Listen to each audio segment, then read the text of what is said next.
You woke up this morning, you looked out the window and you said, it's too foggy, I can't go shoot. No, don't stop, because there are so many things that you can capture even in the fog. I'm gonna give you some tips and tricks that you need to make sure you capture those amazing foggy day shots. Let's get started.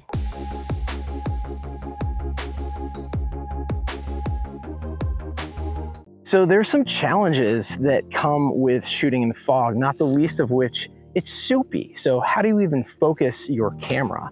How do you get good contrast in weather like this? Well, I'm going to show you exactly how to do that right now.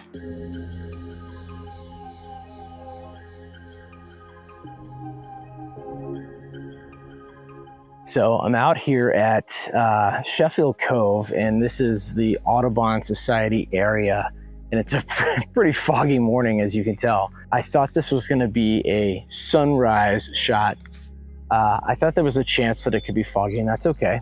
Never not get up, even when you set your alarm for 4:30 in the morning. When you're shooting in fog, there's a couple things you need to be aware of. Number one, you are probably going to have to put it in manual focus, because your camera's focus is going to have a hard time figuring out in the fog and the soupiness what is actually in focus and what's not. Number two, you're definitely going to need to crank up your ISO, especially if it's morning and the light is still coming up. I'm in Rhode Island and it's already 6:30 in the morning, but I was out here at about 5. And it didn't look too much different than this, especially with the fog. So you're gonna have to crank the ISO up a little bit. And number three, using a tripod for sure, especially if you've got a telephoto lens, but even if not, having that tripod will allow you to not have to crank the ISO as much if you wanna just put your shutter speed down lower. I had it at around 1/60th of a second, and maybe ISO 300 or 400. So it wasn't too bad, depending on the light. And another thing is, wear something that you can see in a shot if you want to put yourself in the shot, which is something that I've always struggled to remember, is to put myself in the shot for interest. So wear something, especially red. It's a great idea just to have something that you can sort of have some contrast.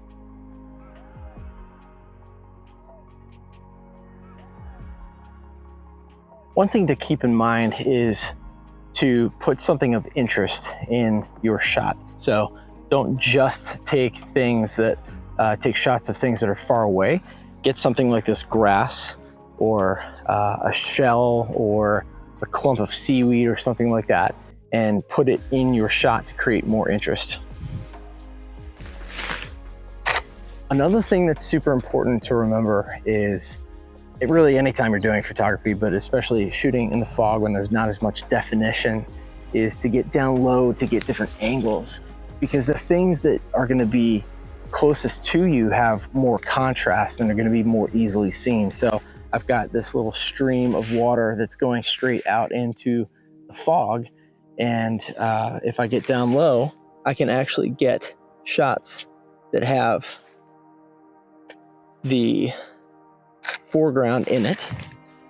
Now here's another thing that is going to be incredibly helpful, especially when shooting in fog, is a microfiber cloth to clean your lens. I noticed when I got down low, once I took my lens cap off, especially in the fog, you've got moisture that's building up on your lens. So you want to have something that you can easily clean your lens with.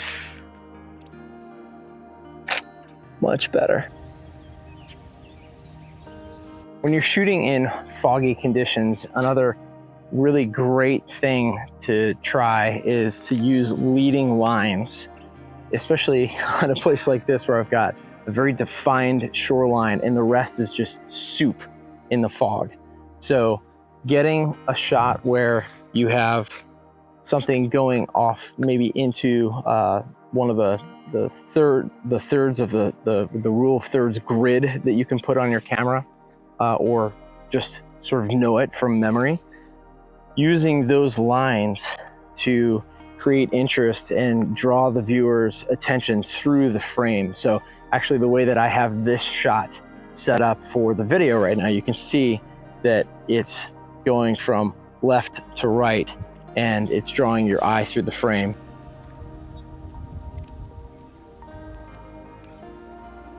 One thing that's really important in fog is to use manual focus. But another thing that can even enhance that, especially if you're going to put yourself in the shot, is to use live view and get the focus really dialed in by using the zoom in function on your live view. That way you can get really precise focus, and then on the live view back it out so that you've got the regular shot that you want to frame, and then you've got everything that you need. So one thing not to forget is that if you're shooting along the coast, you will definitely need some kind of tide app on your phone, or at least check it on your computer before you leave. I'm starting to stand in some of the soup of the marsh, not just the soup of the fog, but I also knew that low tide was about an hour before I came out here, not even. So I had a little time until it started to fill back up with water, and it is starting to do that, so I'm gonna have to start heading out of here.